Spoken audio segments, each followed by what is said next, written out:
औज़ुबिल्लाहि मिनश्शैतानिर्रजीम बिस्मिल्लाहिर्रहमानिर्रहीम। दोस्तों अस्सलाम वालेकुम।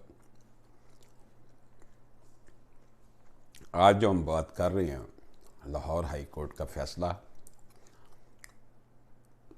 Writ petition number 44985/2021 Rai Mohammad Ashraf versus additional district जज Nankana Sahib and others. Justice Mohammad Sajid Mahmood Sethi साहब ने इस केस को सुना।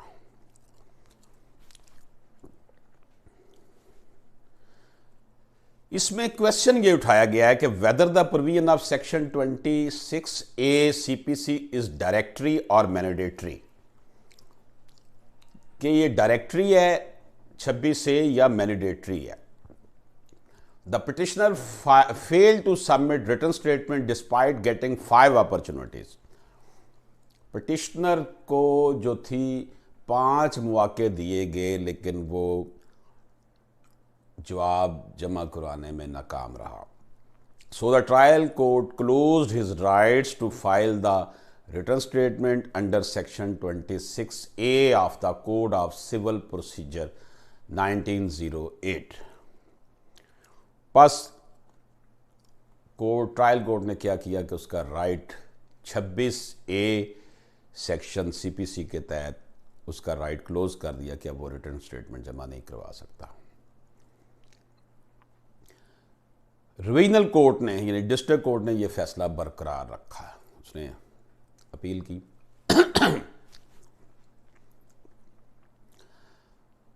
The test to determine whether a provision is directory or mandatory is by ascertaining the legislative intent behind the same।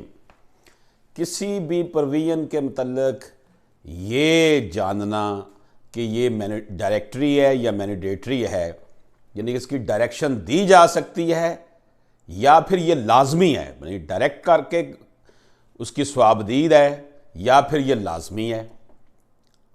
इसके लिए जो लेजिस्लेटिव है, कानून साज, जब इसकी कानून साजी की गई होगी उसकी अप्रोच क्या थी इसके पीछे।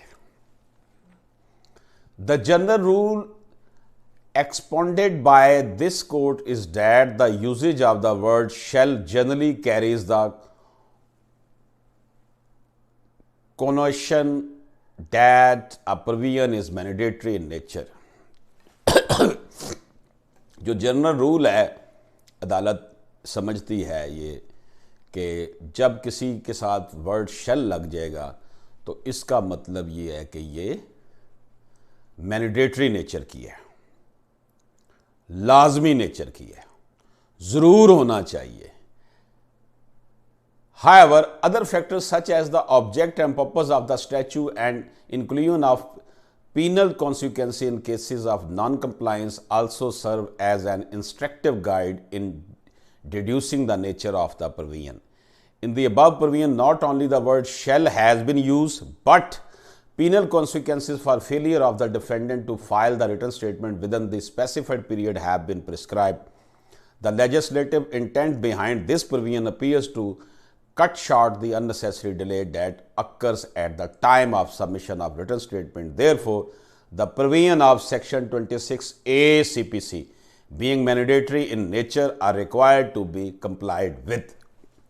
तो जनाब ऑनरेबल हाई कोर्ट ने करार दिया है कि ये CPC की 26A के तहत जो राइट क्लोज कर देते हैं, जो जवाब दावा जमा नहीं करवाते, अर्जी दावा का टाइम ज़ाया करते हैं, इसके पीछे यही है कि ये जो डिले होता है हमारे अदालतों में, इस डिले को ख़त्म किया जाए, इसलिए ये लेजिस्लेशन हुई थी। तो 26A CPC जो है ना वो मैंडेटरी नेचर की है, लाजमी है, इसमें शैल लिखा हुआ है। Pass provision of section 26A CPC is a mandatory in nature, इस पे ऊपर लाजमी अमल होना है। ये कोर्ट का कोई डायरेक्शन नहीं है कि ठीक है जी कर लें या ना कर लें। It is a law. जो अननेसेसरी केसेस को डिले किया जाता है, उस हवाले से ये बड़ी इंपॉर्टेंट जजमेंट है। इजाज़त दीजिए। अल्लाह हाफिज़।